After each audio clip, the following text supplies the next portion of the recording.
We're leaving Australia again and heading over to South America.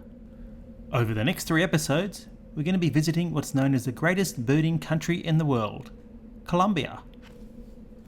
Over 1900, or nearly 20% of the world's bird species can be found here.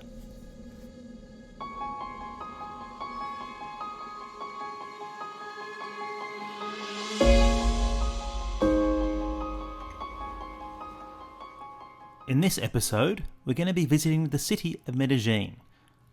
With a population of 2.5 million people, there's plenty to see and do. And along with doing some of the usual tourist activities, we're going to be visiting a couple of parks to see what birds we can find.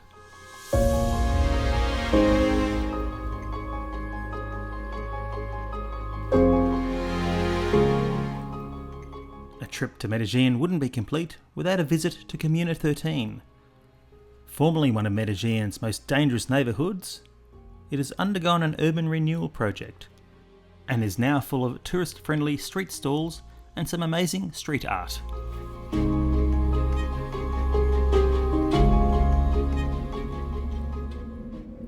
Our first stop for birding is going to be the Medellin Botanic Gardens, where over 230 species have been recorded. Like in all my previous videos, you should get a good idea of what birds you will find on a typical visit.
In every country, there's always a group of birds that look very similar and can be very tricky to identify.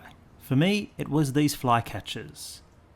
These are great kiskadees, but they could be lesser kiskadees, which also look very similar to a social flycatcher, which also looks very similar to a rusty margin flycatcher. But I think the longer bill on these are a giveaway. Anyway, if I'm wrong, let me know in the comments. It was fun watching these kiskadees steal some nesting material from this hanging pot plant.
We don't have woodpeckers back home in Australia, so it's always exciting to see your first one on a trip. This is the small red-crowned woodpecker, which is quite a common bird and a bit of a pest in fruit plantations. It can be found from Costa Rica to southern Colombia.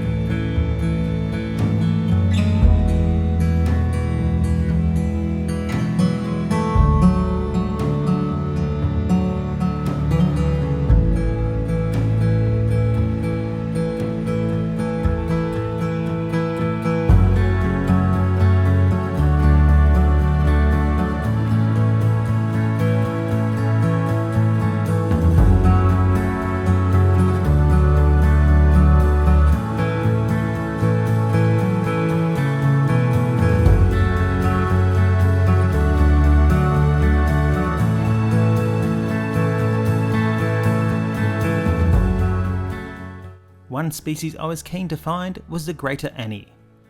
I did end up finding one soaking up some sun. This is a large bird in the cuckoo family, and they're sometimes referred to as the black cuckoo. They can be found throughout much of South America.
One trip worth doing is a 2-hour journey out east to Guatapé, where there's quite a few activities you can do.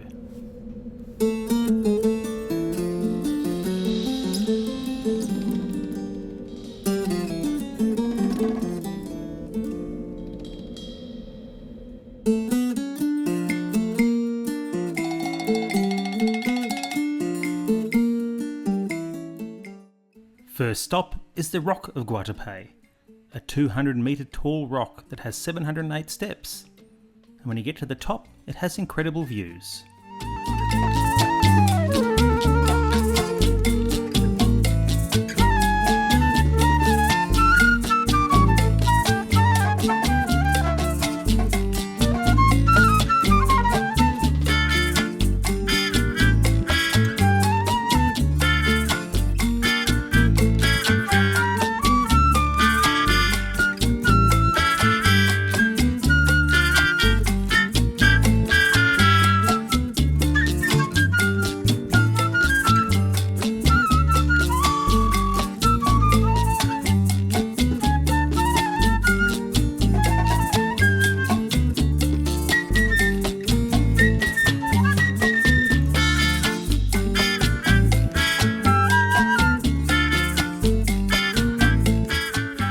It's a part of Colombia's history that we didn't bring up, and the locals don't like to talk about it. But we were fortunate to see an island mansion that was owned by Pablo Escobar and bombed out in 1993. Our final stop was the colourful town of Guatapé, famous for the houses with the painted panels that portray their trade or history.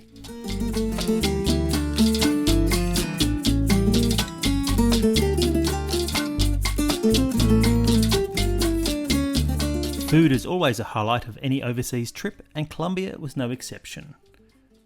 Typical fare include rice, beans, soup, fried plantain, and delicious pork in this case. We also sampled some interesting soft drinks, some beautiful empanadas, and some delicious fresh fruit.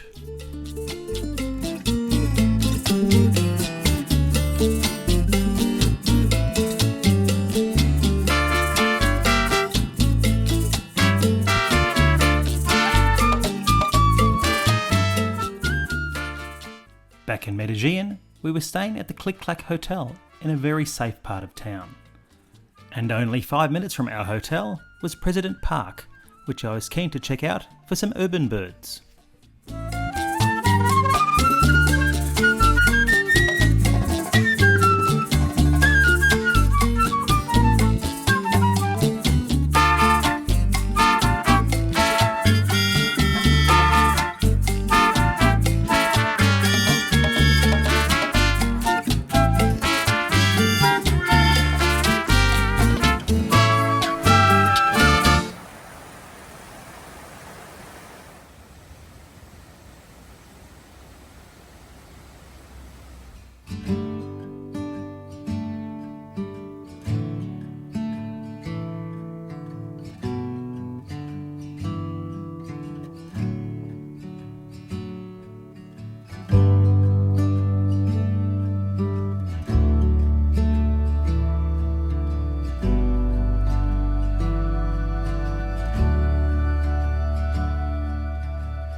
The small Bananaquit can be found throughout the warmer parts of Central and South America. As their name suggests, they like to eat ripe bananas, along with mistletoe fruits and other berries, but their primary source of food comes from nectar from flowers. I didn't feel 100% safe walking around this park, especially with a big camera and a giant lens. So I only took my camera out of my bag when I saw an interesting bird. But if you come for a walk without a big camera, you shouldn't have anything to worry about.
hope you've enjoyed this look at just a few of the birds that can be found in Medellin.